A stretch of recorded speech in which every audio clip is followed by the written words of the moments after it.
In the headlines, President Park Geun-hye promises her commitment to supporting creative startups and SMEs.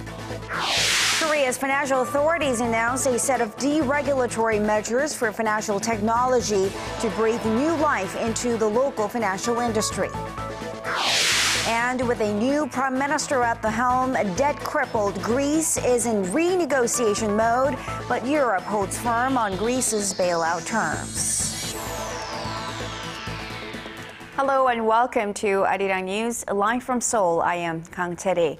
President Park Geun-hye has taken a major step to make Korea a leader in future vehicle technology. She opened an innovation center in the country's southwestern city of Gwangju as part of a drive to make Korea a trendsetter with bubbling creative ideas and vibrant startups. Choi You-sun reports.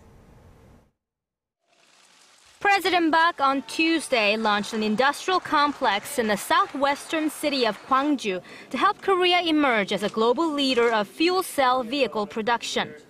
The complex will work closely with the country's largest auto group Hyundai to develop next-generation fuel cell cars, widely regarded as future eco-friendly transportation means in the developed world.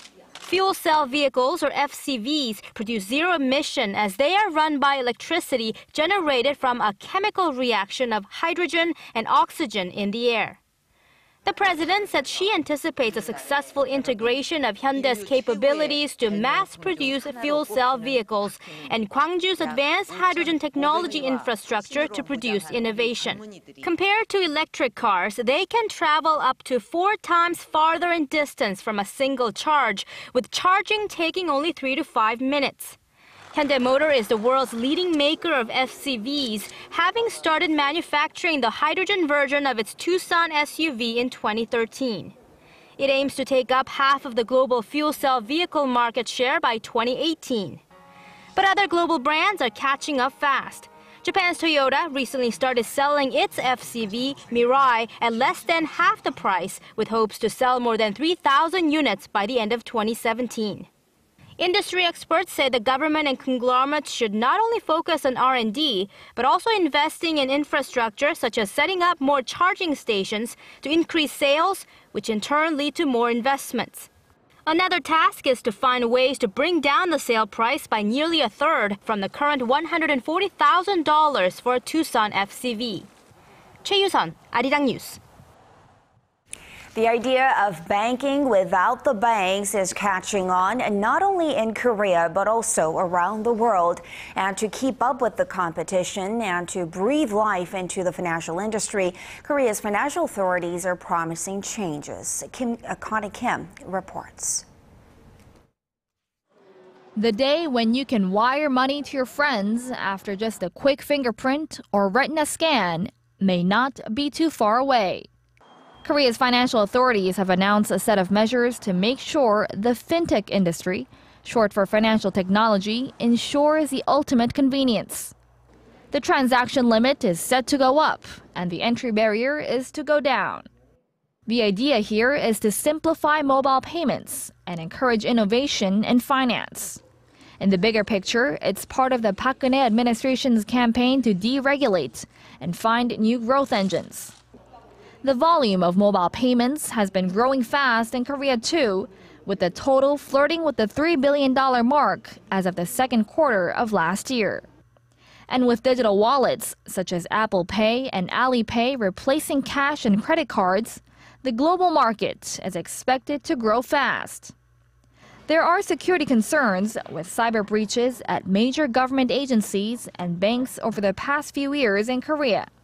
Authorities say they're planning to hold the IT companies involved legally responsible and increase the level of compensation if breaches occur. Now, after this latest move to cut some of the red tape, the focus is on how traditional banks will take to the challenge and how new startups will make names for themselves in the new financial landscape. Connie Kim, ARIRANG News. North Korea has launched a military exercise in a show of anger towards the U.S. and South Korea. Its state-run Korean Central News Agency reported Tuesday that its leader Kim Jong-un conducted its frontline troops' winter drills, saying that a powerful offensive means a rock-firm defense. The agency did not specify whether, where, or when these drills were held. In a separate report, it condemned South Korean activists for their latest leaflet launches and criticized U.S. President Barack Obama's recent remark on his belief that the spread of the internet will eventually lead to North Korea's collapse. North Korea has come up with a new regulation that would detain South Korean businessmen at the joint Kaesong industrial complex if they were found to be breaking a contract. Seoul's Unification Ministry said Monday that it told North Korea in verbal and written messages that it would not accept the new bylaw. This comes after Pyongyang notified Seoul of the change back in September. The ministry says the North has no legal basis to detain South Korean businessmen in the complex. It added the highest level of punishment would be to have them sent back to South Korea. The North has yet to respond to Seoul's latest comments. Maverick investor Jim Rogers has long agreed with the South Korean President Park Geun-hye, who calls the effects of a unified Korea a jackpot. Rogers recently talked to ARIRANG News to discuss the investing prospects in North Korea after unification. Kwon has more. Reunification of the two Koreas would mean a lot for the people of South and North Korea. But for foreigners, ample opportunities to make big bucks, at least for investors. Financial experts from around the world see tremendous business potentials in the northern part of the peninsula once unification is achieved. Jim Rogers, the chairman of Rogers Holdings, a legendary investor with a minimum of $300 million in assets, voiced his willingness to invest all of his assets into North Korea if the two Koreas are unified. You're going to have a country with 75 million people right on the Chinese border, vast natural resources in the north, huge amounts of cheap, disciplined labor in the north. In the south, you have lots of capital, lots of brains, lots of management ability. It's going to be unbelievably exciting. How big will the economy be? I have no idea, but it's going to be a lot bigger than the combined economy is now. Rogers says while Japan is not fond of the idea of a unified Korea, which will emerge as its strong competitor, China and Russia are already very interested in investing in the north. They've just built 2 new docks in Rasun.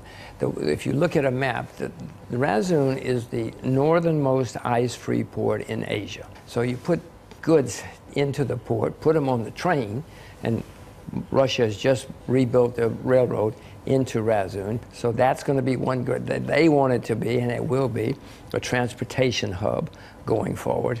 But they've got huge minerals. In 1972, North Korea was richer than South Korea. It was vast natural resources. They still have them. They've been by the communists. So you go there, open yourself a mine. Silver, coal, iron ore, there are plenty of things you can do there. The only item the American businessman has purchased so far is North Korean coins due to the many sanctions imposed on the North by the U.S. But Rogers has hope for future investments after meeting with people in the North Korean regime. When asked about which sectors should be targeted, Rogers says underdeveloped North Korea basically needs everything. Kwon, ARIRANG News. UN Secretary-General Ban KiMoon has vowed his support for inter-Korean talks and projects. Korea's Foreign Minister Yoon Byung-se held one-on-one talks with the UN chief over the weekend at the World Economic Forum in Davos, Switzerland.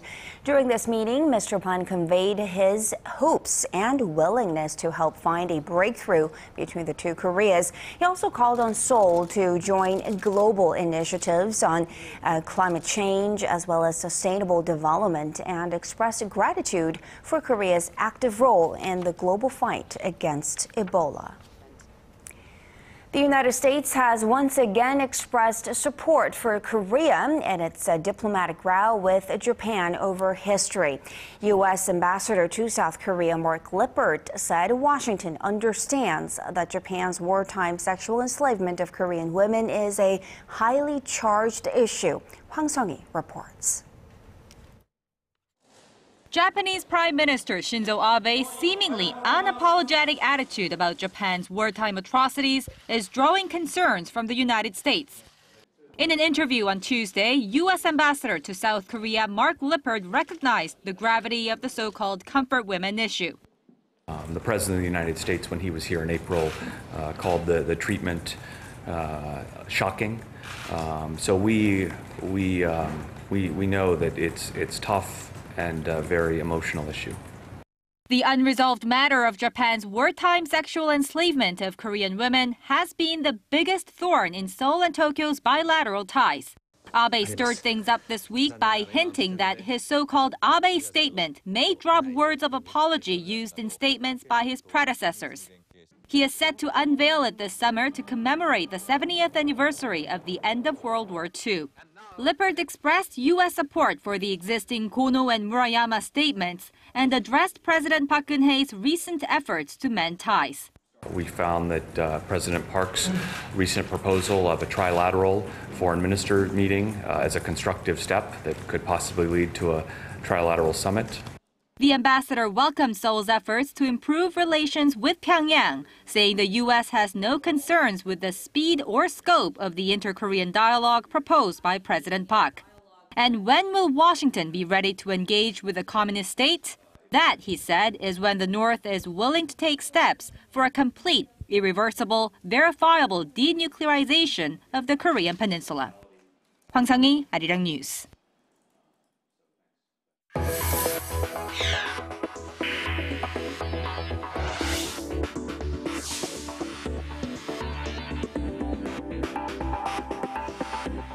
Korea's consumer sentiment rebounded in January after 3 straight months of falls, but the improvement was not enough to spread optimism. Our Hwang Ji-hye has the details. Consumer sentiment in Korea improved for the first time in 4 months in January. The Bank of Korea says its consumer sentiment index came in at 102 this month, up a single point from a month earlier. The figure, however, is lower than the level posted last May when consumer confidence was hit hard by the Sewol-ho ferry disaster. Experts also say that the uptick cannot be interpreted as a strong sign of a solid recovery momentum. It's more like the index is reflecting people's hope over the new year that things are going to be better with the drop in global oil prices, giving more leeway for spending. The central bank also says that it's about time for a rebound, adding the index, which reflects consumers' overall economic outlook, has never fallen for 3 or 4 months in a row, except in cases when there was a major shock in the economy. Still, a reading above 100 means optimists outnumber pessimists. In fact, there are conflicting signs that the country's exporters are not faring well. A new survey of around 900 exporters shows that more than a third of them are skeptical about the economic conditions this year. Less than a quarter said they felt positive, while the rest said the conditions should be manageable. Now, all eyes are on the new economic data for the first quarter this year, which will give a clearer picture of whether the domestic economy is on a stable recovery track. Hwang Ji-hye, ARIRANG News. It's getting harder for people to move up the income ladder here in Korea. A recent study shows that the poor are staying poor while the rich are staying rich. Our Kim Ji-yeon explains.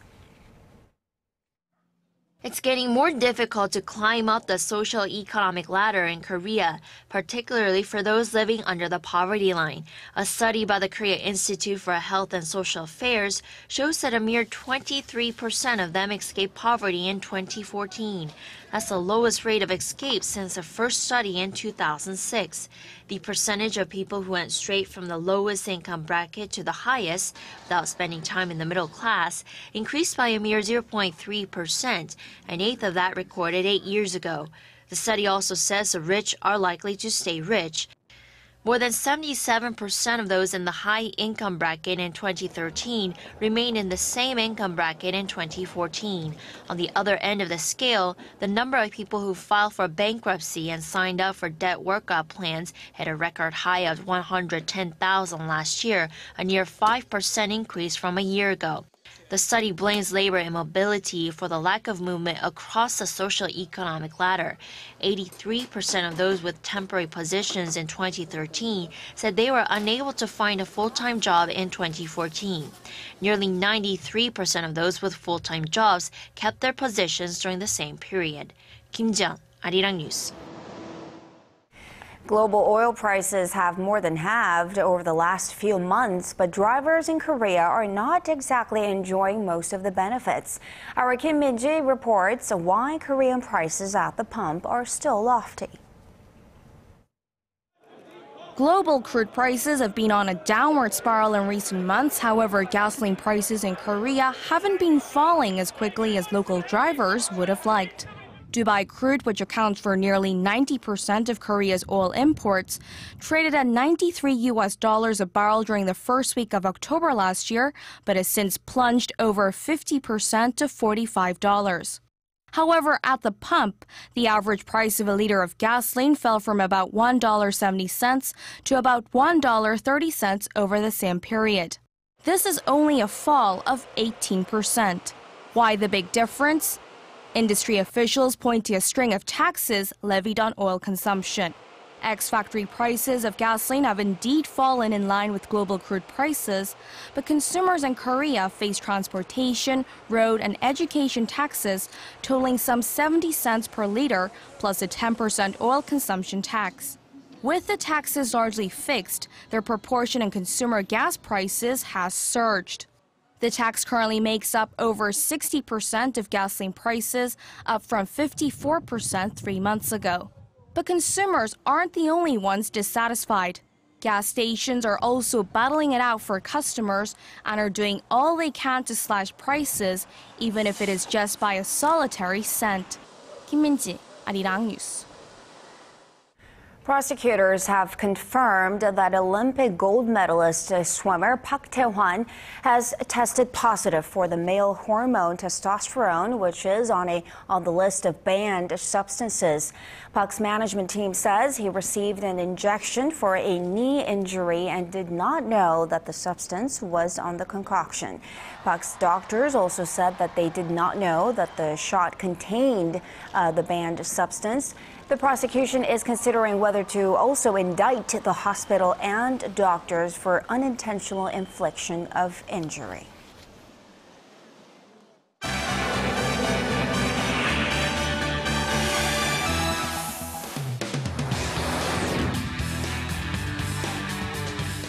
With a new anti-austerity prime minister now leading Greece, the country faces the daunting task of how it's going to renegotiate its massive bailout loans. For more, Son Jung-in is joining us from the News Center. Jung-in, it looks like Athens can expect quite a tough negotiations ahead. Yes, as the European Union comes down on Greece, there is a question of whether their differences will eventually push the country out of the Eurozone. Our Shin Se-min has the details.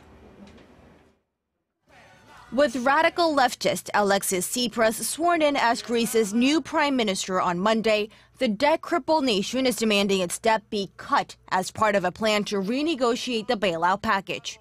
Tsipras is calling for forgiveness of nearly a third of the country's more than $300 billion debt. But nations in the Eurozone and international creditors showed no sign of giving in to the demand. The new Greek leader's stance directly goes against Germany's Chancellor Angela Merkel, a chief advocate of the austerity program. A spokesman from the German government urged Greece to fulfill its commitments to its European creditors, a sentiment that was backed up by the group of Eurozone finance ministers. Echoing the sentiment, the Eurogroup chair said Eurozone financial leaders are ready to work things out with Greece, but that there's very little support for a write-off in Europe, and Eurogroup members should abide by the rules and commitments. So there is still a major work to be done in which we will support the Greek government on the basis of true cooperation and commitment And that's the basis on which we will work. The big differences between the new Greek leader and the creditors fuel concerns of the so-called Grexit, or a Greek exit from the Eurozone. The majority of the Greeks and Syriza have said that they want to stay in the Euro. Shin Se-min, ARIRANG News. Now, over in South America, Argentine President Cristina Fernandez has announced plans to dissolve the country's intelligence agency. Now, this comes in the wake of the mysterious death of a prosecutor earlier this month. That's right, Teddy. In a nationally televised news conference late Monday, President Fernandez said she would draft a bill to set up a new body by the end of the week. She claimed that the intelligence service had kept much of the same structure it had during the military government. Essentially, we've seen in these days a sort of permanent revolving door between prosecutors, judges, journalists, media, intelligence services who handle judicial documents, or who handle prosecutors, or who handle judges. It's necessary to pull out the root, which is why I've taken the decision to dissolve the Intelligence Ministry and the Federal Intelligence Agency. The move comes after the mysterious death of prosecutor Alberto Nisman on January 18th, just before he was due to testify against the senior government figures, including Fernandez. Nisman claimed they were involved in a plot to cover up Iran's alleged role in the bombing of a Jewish community center in Buenos Aires in 1994, which killed 85 people. Fernandez, meanwhile, said the scandal was linked to a power struggle inside the intelligence service itself. Now, travel bans in place in the U.S. and much of America's Northeast, that is, as a monster blizzard described as crippling and potentially historic begins to wreak havoc. Yeah, that's right. Winter storm Juno is expected to pack hurricane-speed winds and dump up to 90 centimeters of snow, which is the strongest punch to be felt through Tuesday. And ahead of this, a state of emergency was declared in the states of New York, New Jersey, Rhode Island, Connecticut, and Massachusetts, as thousands of flights were grounded in and out of the region's major airports. School is canceled for Tuesday, and public transit is set to be shut down in New York City as all non-emergency vehicles are banned from the roads. Now let's stay in the U.S. and talk about a small drone that was found on the grounds of the White House in the early hours of Monday earlier this week. Did it pose any threat on the presidential office? Well, not really. Investigators believe the device, which is about 60 centimeters in diameter, belongs to a man who was using it for recreational purposes. The individual, whose identity was withdrawn by the government, is said to have come forward to take responsibility for flying the drone. The man reportedly called the Secret Service Monday morning to report that he had lost control of the drone, which accidentally crashed on the White House grounds. The agency said there was an immediate alert and lockdown of the complex until the device was examined and cleared. Teddy? All right, Jung-in, let's leave it there for now. Thank you so much for those stories. Good stuff. And we will see you again in just about 2 hours.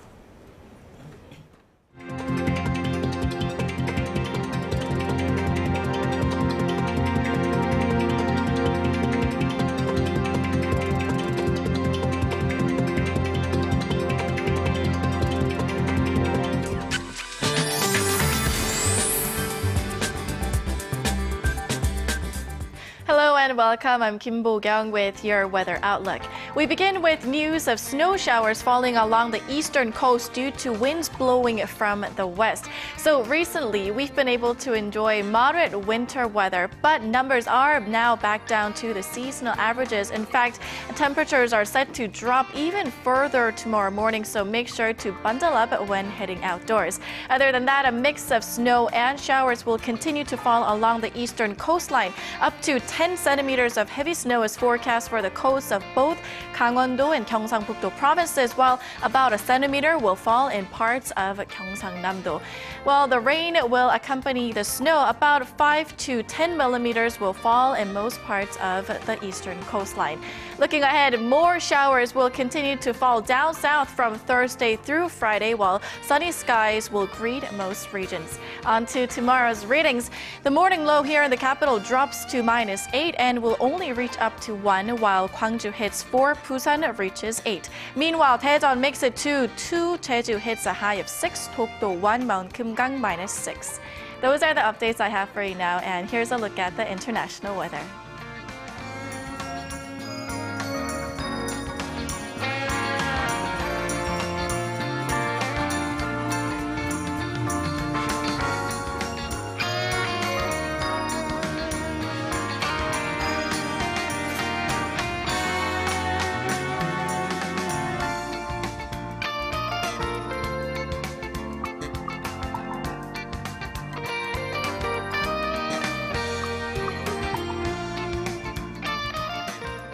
And that will do it for this edition of ARIRANG News. Thanks for watching.